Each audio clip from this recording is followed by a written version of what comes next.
Namaku Anya. Usiaku 32 tahun. Sejak menikah dengan Raka 5 tahun lalu, duniaku seolah berputar di sekitar rumah megah ini, dan statusku sebagai Nyonya Raka Dirgantara.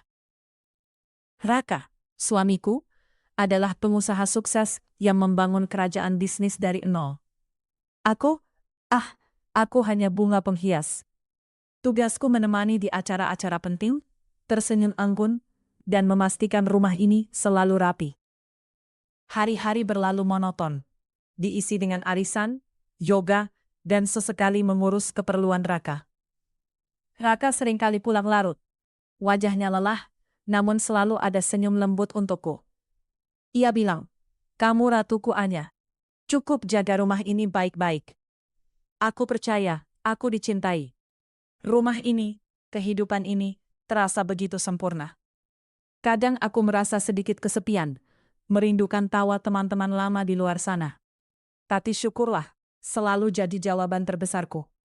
Raka tak pernah kurang memberiku materi. Semua kebutuhanku terpenuhi. Ia selalu bilang aku tak perlu pusing dunia luar.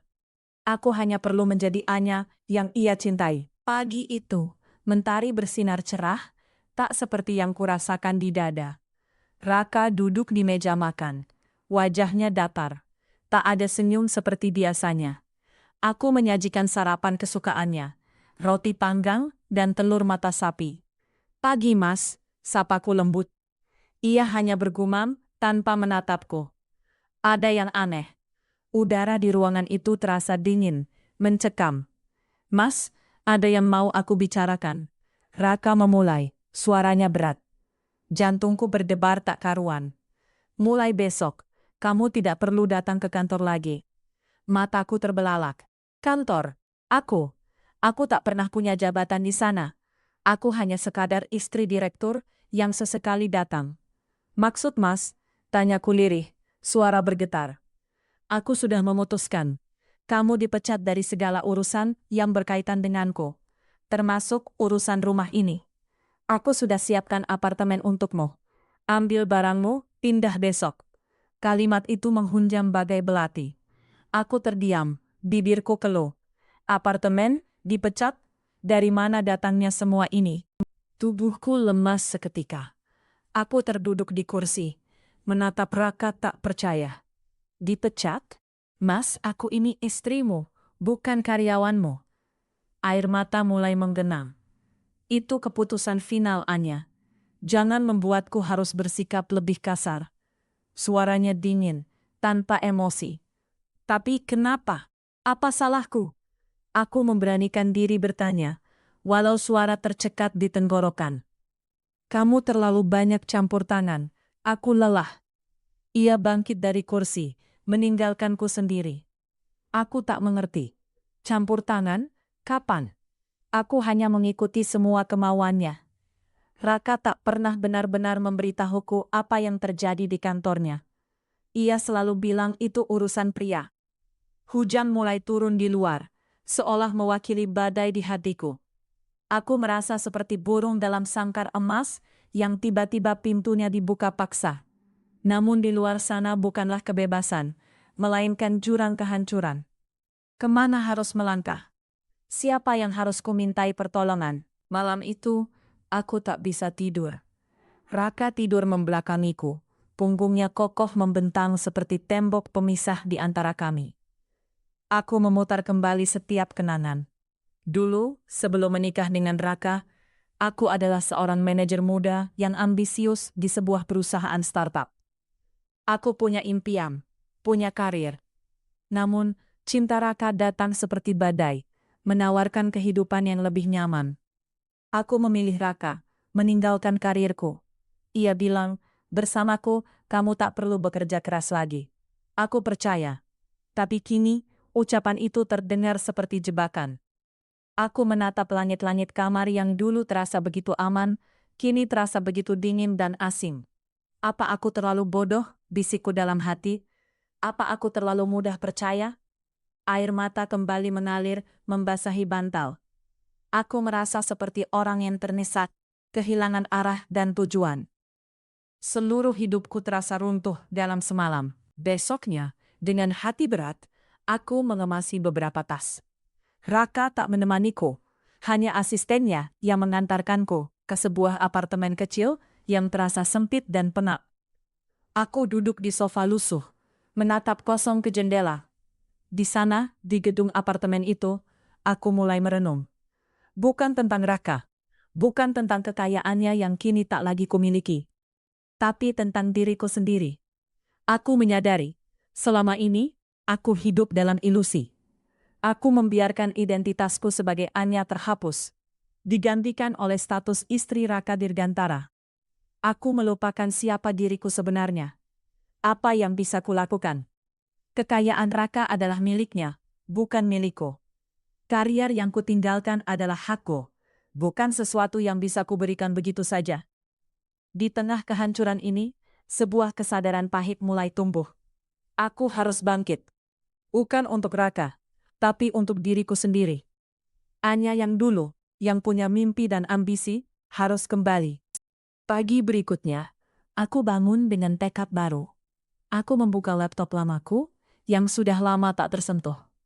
Aku mulai mencari informasi, membuka kembali jaringan lama. Aku menghubungi beberapa teman kuliah, yang kini juga sukses di bidangnya masing-masing. Awalnya ragu, malu harus bercerita apa. Tapi, aku memaksakan diri. Aku butuh pekerjaan, kataku pada sahabat lamaku, Maya, seorang pengusaha konsultan IT. Maya terkejut, tapi ia tak menghakimiku. Ia justru menawarkan bantuan. Anya, kamu kan dulu jago banget dalam analisis pasar. Masih ingat? Senyum titis mulai terukir di bibirku. Ya, aku ingat. Analisis pasar, strategi bisnis, itu dulu adalah duniaku. Aku mulai membangkitkan kembali semangat yang lama terpendam. Setiap email yang terkirim, setiap telepon yang terangkat, terasa seperti langkah pertama, keluar dari kegelapan, menuju cahaya yang samar. Beberapa minggu berlalu. Aku tak lagi hidup dalam kesedihan. Apartemen kecil ini bukan lagi penjara, tapi markas perjuanganku.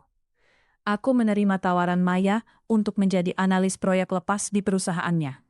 Gajinya tak seberapa dibanding hidupku dulu, tapi setiap rupiah yang kudapat terasa begitu berarti.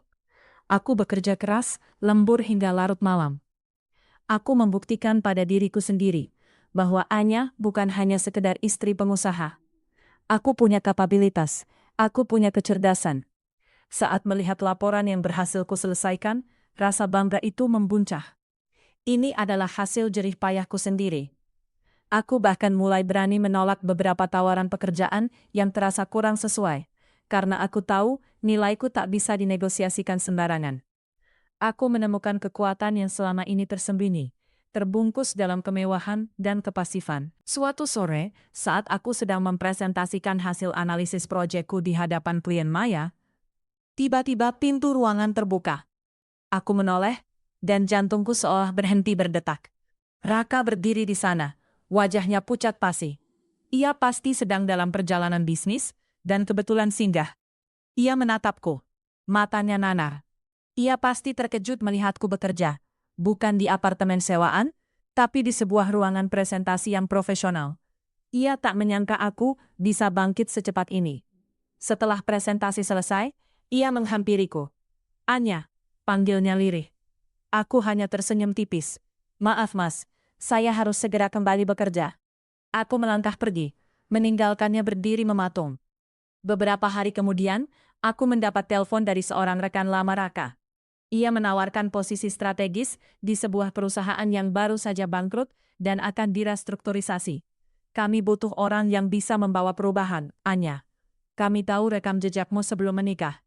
Ini adalah kesempatan emas. Kesempatan untuk membuktikan diri di level yang lebih tinggi. Hari pelantikan tiba. Aku mengenakan setelan blazer hitam yang tegas, berbeda dengan gaun-gaun mewahku dulu. Aku berdiri di podium, di hadapan para pemegang saham, direksi, dan seluruh karyawan perusahaan. Aku melihat wajah-wajah asing, namun tatapan mereka penuh harap. Di barisan depan, aku melihat Raka.